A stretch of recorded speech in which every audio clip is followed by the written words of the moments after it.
My name is Fiona Lynch, an overcomer in Jesus Christ of domestic violence. And I'd like to encourage you today with a poem that I wrote. He called it love. He called it love, but it was hurt, pain and abuse. It was direct but indirect and subtle.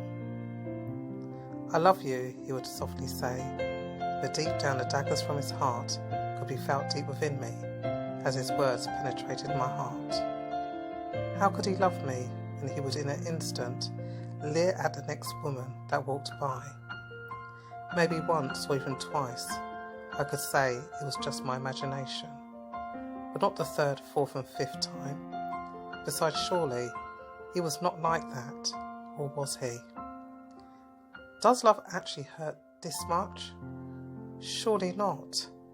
The times he would push me aside whilst he entertained the crowd, show me up by putting others before me, and then make out that I was wrong for even mentioning it. In fact, how dare I say anything or make any suggestions? He loved me.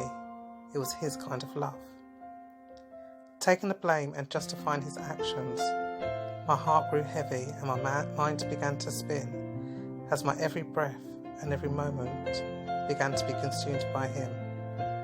He had now taken control of me, not necessarily by physical force that at times he would use, but by the words he would say. The tongue's a powerful weapon, my God says. No man can tame it. Not even myself at times, but his words would cut like a knife until he would say, I love you, I miss you. For that split moment, I would feel great, as I remembered how he was when we first met. Maybe, just maybe, I could lay all my own emotions aside. He is a man, so I should not tamper with his ego by telling of my fears, worries and weaknesses. He wants a real woman, not a baby like me.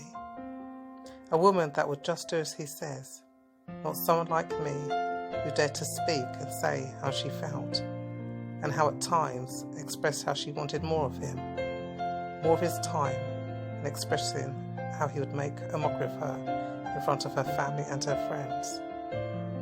I know you, he would often say. Oh, so he knows me, so he thought. No, you don't, I would often reply, because if he knew me, he would know that I was stronger than what he thought, and that I was dying inside. Dying because he had used my weaknesses to strengthen his ego. But not for long, as I was also dying towards him.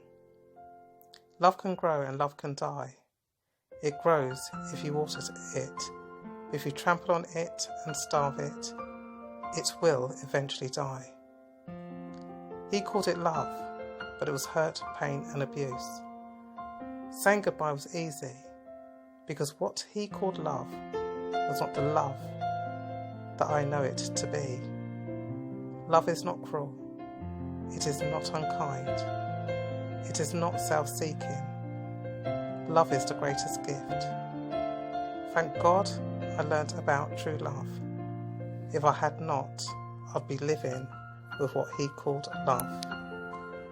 Fiona Lynch here, an overcomer in Jesus Christ.